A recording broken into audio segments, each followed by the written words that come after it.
Hello everyone, स्वागत है आप सभी का एक नए वीडियो में। तो फ्रेंड्स, सीडीपी के इस लेक्चर में हम देखने वाले हैं बंडूरा का सामाजिक अधिगम सिद्धांत। ठीक है, इससे भी क्वेश्चन पूछे जाते हैं। इसमें कौन कौन से क्वेश्चन पूछे जाते हैं, कैसे कैसे करके आपसे प्रश्न पूछे जाएंगे, ये सभी हम डिस्कस करेंगे। और देखिए, हम ज़्यादा थ्योरी को पढ़ने का प्रयास नहीं कर रहे हैं। ठीक है, कम समय में मतलब कि कम चीज़ों में आपको ज़्यादा आउटपुट देने का प्रयास कर रहे हैं, ताकि जो भी इम्पोर्टेंट फैक्ट है किसी भी चीज़ से रिलेटेड, जैसे स्किनर का प्रयोग हो गया और पावलो वगैरह का प्रयोग हो गया। ठीक है, थॉर्नडाइक का प्रयोग भी हमने आपको बताया। ठीक है, तो जो भी चीज़ें हैं मतलब प्रयोग तो ज़रूरी है ही, साथ ही उससे जो आउटपुट निकलता है, जो भी क्वेश्चन बनते हैं उनको हम लोग नहीं छोड़ने वाले हैं। ठीक है, उनसे जितने भी क्वेश्चन बनेंगे वो सभी आपको हम बताएंगे। ठीक है, देखिए, जैसे सबसे पहला क्वेश्चन तो यही बनता है कि बंडूरा का सामाजिक अधिगम सिद्धांत किसने दिया। अगर ऐसे करके पूछता है तो आप तो उसमें तो दिया ही रहेगा कि बंडूरा का सामाजिक अधिगम सिद्धांत अब बंडूरा ने ही दिया होगा। ठीक है, लेकिन अगर आपसे पूछ देता है कि सामाजिक अधिगम सिद्धांत किसने दिया, तो आपको ध्यान रखना पड़ेगा कि सामाजिक अधिगम का सिद्धांत बंडूरा ने दिया था। ठीक है, और सामाजिक अधिगम सिद्धांत के प्रतिपादक कौन है, तो ये अल्बर्ट बंडूरा है। ठीक है, और अगर आपसे ये भी पूछता है कि बंडूरा कहाँ के निवासी हैं, तो बंडूरा कनाडा के निवासी है। और बंडूरा का जन्म कब हुआ था, तो 1925 में। ठीक है, हालांकि जन्म वगैरह ये सब नहीं पूछता है। ठीक है, ये जरूर पूछता है कि सिद्धांत कब दिया था, तो 1977 में दिया था। ठीक है, सामाजिक अधिगम का सिद्धांत बंडूरा ने। उसके बाद इनका प्रयोग पूछा जाता है कि इन्होंने प्रयोग, देखिए अब ये तो पूछा जाएगा नहीं कि इन्होंने कैसे प्रयोग किया था। ठीक है, तो ये तो एक डिस्क्रिप्टिव पेपर हो गया। आपके एग्ज़ाम है उसमें ऑप्शनल पेपर आते हैं, यानी कि 4 ऑप्शन में से सिर्फ एक सही होता है, उसमें से टिक करना होता है। तो इसमें तो ये प्रयोग तो पूछेगा नहीं। तो बंडूरा ये पूछता है कि बंडूरा जो प्रयोग किए थे वो किस पर प्रयोग किए थे, तो ये एक बेबी डॉल पर प्रयोग किए थे, जो कि जीवित जोकर की तरह। ठीक है, जीवित जोकर की फिल्म दिखाकर बेबी डॉल पर प्रयोग किए थे।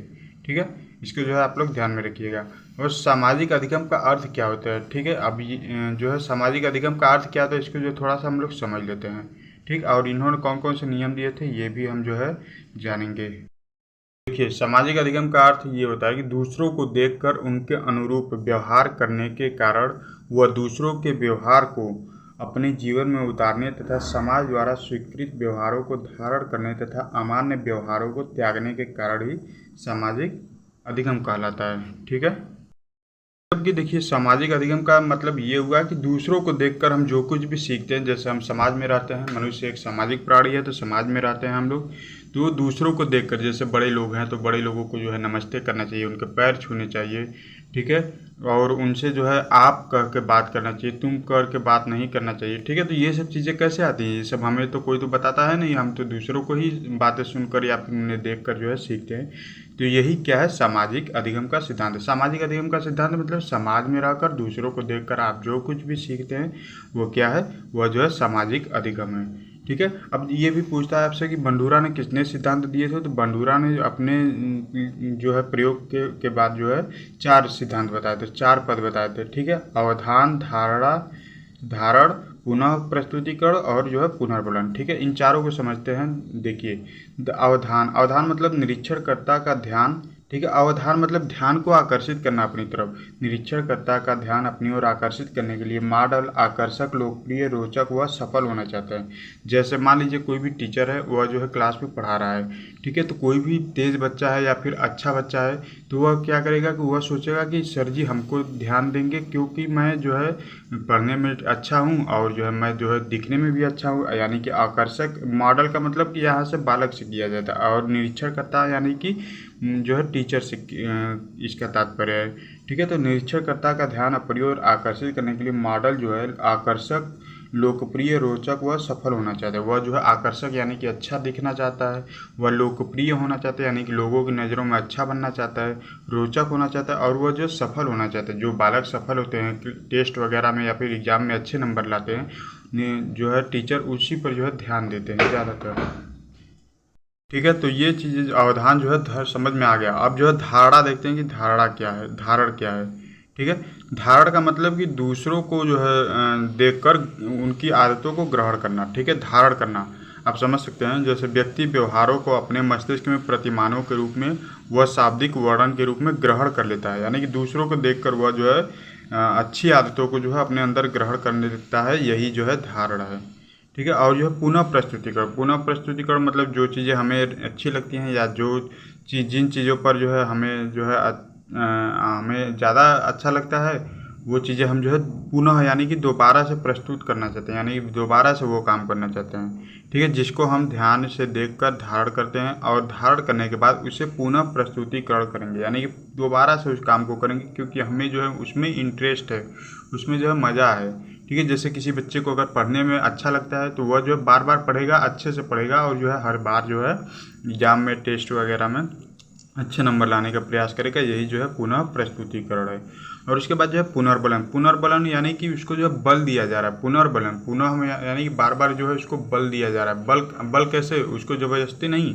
ठीक है। कोई भी बालक अच्छा है पढ़ने में तो आप उसे जो है शाबाशी देंगे, या फिर कोई भी टीचर जो है शाबाशी देगा, बहुत अच्छा है, या बहुत अच्छा तुम जो है पढ़ते हो, या बहुत अच्छा तुम ये सवाल लगा लेते हो। ठीक है। तो जहाँ सकारात्मक पुनर्बलन मिलने पर हम उस कार्य को दोबारा करेंगे और नकारात्मक पुनर्बलन मिलने पर हम उस व्यवहार को दोबारा नहीं करेंगे। ठीक है। यानी कि कोई भी अच्छा काम कर रहे हैं तो कोई भी व्यक्ति जो है उस अच्छे काम को जो है आपको पुनर्बलन देगा कि बहुत अच्छा बेटा, इसे जो है फिर से बार बार इसे करते रहना। ठीक है। तो वहाँ पर जो है उस कार्य को हम जो है दोबारा करने का प्रयास करते हैं। और कोई भी काम अगर गलत काम कर रहे हैं तो उसमें जो है हमें डांट खाने को मिलता है, या फिर जो है लोग मना करते हैं कि ये काम मत करो, तो उसे हम जो है नहीं करते हैं, तो यहाँ जो है नकारात्मक पुनर्बलन हो जाएगा। ठीक है। और उसके बाद जो है एक पॉइंट है, मेन पॉइंट देखिए, बंडूरा द्वारा बताए गए सामाजिक अधिगम सिद्धांत में व्यक्ति अपने आप को निम्नलिखित क्रियाओं द्वारा संतुलित रखता है। अब वो कौन सी क्रियाएं हैं? ठीक है। सबसे पहला है स्वनिर्देशन, यानी कि स्वनिर्देशन मतलब कि स्वयं से जो है निर्देश, स्वयं को निर्देश देना। ठीक है। स्वनिरीक्षण, अपने आप को व्यवहारों को देखकर निरीक्षण करना। ठीक है। स्वनिरीक्षण यानी कि अपना आकलन आप खुद करिए कि आप जो है अच्छा कर रहे हैं या खराब कर रहे हैं। विवेकपूर्ण निर्णय, यानी कि कोई भी निर्णय लेने से पहले, कोई भी कार्य करने से पहले उसके बारे में सोचिए कि अगर ये काम जो है सफल हुआ तो इसका परिणाम क्या होगा, या फिर अगर ये काम सफल नहीं हुआ तो इसका परिणाम क्या होगा। ठीक है। फिर जो स्व अनुक्रिया, यानी कि स्व अनुक्रिया का मतलब कि आप जो है पुनः उस पर जो है अनुक्रिया कीजिए कि नहीं ये काम जो है मेरे लिए ठीक है, या फिर ये काम जो है मेरे लिए अच्छा है, या फिर मैंने अच्छे से किया या नहीं किया। ठीक है। स्व अनुक्रिया, अपना जो है स्वयं अनुक्रिया कीजिए। फिर जो है दूसरा है देखिए स्वनिर्देशन मतलब कि अपने आप को ही निर्देश दीजिए। ठीक है। अधिगमकर्ता स्वनिर्देशन द्वारा अपने व्यवहार को निर्देशित करने की प्रभावी युक्ति का प्रयोग करता है। ठीक है। यानी कि अपने आप को ही निर्देश दीजिए कि हम ये काम जो है अच्छे कैसे कर पाएंगे। ठीक है। स्वपुनर्बलन का मतलब कि किसी और की ज़रूरत नहीं है कहने के लिए कि नहीं बहुत अच्छा बेटा कर रहे हो या बहुत अच्छा तो पढ़ने में हो। ठीक है। आप अपने आप को देखिए कि हम जो है मतलब कि खुद से ही अच्छा पढ़ रहे हैं या खराब पढ़ रहे हैं, अपने आप को ही देखिए। नकारात्मक व सकारात्मक पुनर्बलन के द्वारा भी व्यक्ति अपने व्यवहारों को निर्देशित कर सकता है। ठीक है। तो ये जो है नियम हो गए, स्वनिर्देशन के जो है 3 नियम हो गए। ठीक है। निर्देशन के जो है 3 सिद्धांत हो गए। और उसके बाद देखिए सामाजिक अधिगम का जो शैक्षिक महत्व क्या है। शिक्षक छात्रों के सामने आदर्श व्यवहार वाले प्रतिमान या फिर जो है मॉडल प्रस्तुत करें। ठीक है। बुरे व्यवहार उपस्थित ना होने दें। स्वनियंत्रण की विधि अपनाएं। ठीक है। और एक जो है और है इसमें है देखिए, अध्यापक विश्वास दृढ़ करने वाले संदेश देकर वह अन्य व्यक्तियों की सफलताओं को दिखाकर तथा स्वयं के अनुभवों द्वारा विद्यार्थियों को स्वप्रभावशीलता का विकास करें।